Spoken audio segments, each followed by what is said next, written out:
একজন কান্না করা মানুষের চোখের পানি মুছে দিয়ে তার মুখে হাসি ফুটাই দেওয়া ধর্মের অংশ। একজন ক্ষুধার্তকে ক্ষুধার্তের সামনে খাওয়ার প্লেট দেওয়া, এটাও ধর্মের অংশ। একজন তৃষ্ণার্তকে পানি দেওয়া ধর্মের অংশ। কারো রাস্তা নাই, রাস্তা করে দেওয়া ধর্মের অংশ। কারো রাস্তায় বাঁধা দেওয়া, এটা ধর্মের অংশ নয়, বরং এটা অধর্মের অংশ। এই পৃথিবীর ভারসাম্য টিকে থাকার জন্য পাহাড় পেরাগের মতো কাজ করে। তো তোমরা যদি বোকার মতো নিজের থাকার জায়গাটাকে দুর্বল করে ফেলো, পাহাড় কেটে ফেলো, তাহলে পৃথিবীর ভারসাম্য আস্তে আস্তে হালকা হয়ে যাবে। তাই তো আগের তুলনায় ভূমিকম্প হলে এখন বেশি খবর বেড়ে গেছে। এখন ভূমিকম্পর মাত্রা বেড়ে গিয়েছে আমাদের ভুলের কারণে। ভূমিকম্পর আপনার মাত্রা বেড়ে গিয়েছে আমাদের ভুলের কারণে। আগে ভূমিকম্প হলে খবরও হতো না, এখন হালকা হইলেই খবর করে ফেলে। ওই যে কয়েক বছর আগে ফজরের নামাজের সময় ভূমিকম্প হয়েছিল, সারা বাংলাদেশ কেঁপে উঠছে। যে জীবনে নামাজ পড়ে না জুমা ছাড়া, সে আল্লাহু আকবার বলে মসজিদে চলে গেছে। বাস্তব যেটা সেটা। পরিবেশ অধিদপ্তর বলে এই পাহাড়কে সংরক্ষণ করতে হবে, বনকে সংরক্ষণ করতে হবে, গাছ লাগানো বাড়াইতে হবে, না হয় পৃথিবী টিকা সম্ভবপর নয়। পৃথিবী না টিকলে প্রাণী টিকা সম্ভব নয়। যেই তথ্য বিজ্ঞান, প্রযুক্তি বিজ্ঞান, কম্পিউটার সায়েন্স আমাদেরকে সতর্ক করার জন্য গত 50-60 বছর ধরে আমাদেরকে নিউজ দিচ্ছে, পৃথিবীর পেরাক পাহাড় 1450 বছর আগে আল কোরআনে কি কথা বলেছেন? ওয়াল জিবালা আওতাদা। চিৎকার দিয়ে বলেন সুবহান। এবার যে কোনো যুবক ভাইকে জিজ্ঞেস করেন, পৃথিবী নির্ভর করে বিজ্ঞানের উপর। বিজ্ঞান উন্নত হয়েছে বেশি থেকে 200 বছর আগে, কিন্তু আমাদের কোরআন বিজ্ঞানের কথা বলছে 1450 বছর আগে থেকে। আর একটু জোরে বলেন। তাহলে এইবার দেখেন, এই কোরআন কি শুধু সওয়াবের কিতাব? না, এটা গবেষণার কিতাব। সুবহানাল্লাহ বলেন। আমরা অধপতন কোথায় হচ্ছে জানেন? আমরা ওই গবেষণা না করে, নিজের দোষ না খুঁজে অন্যের দোষ খুঁজে ব্যস্ত হয়ে গেছে।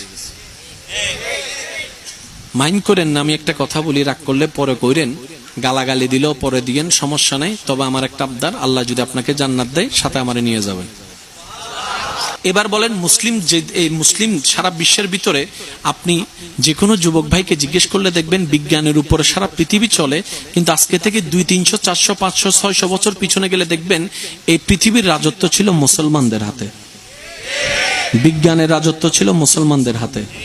এই যে আমাদের যুবক ভাইরা বীজগণিত পড়ে, a+b² = a² + b²+b², a³ b³ এর সূত্র বীজগণিত, যেটা এই বীজগণিতের আবিষ্কারক যিনি, ওনাকে বলা হয় আল জাবের।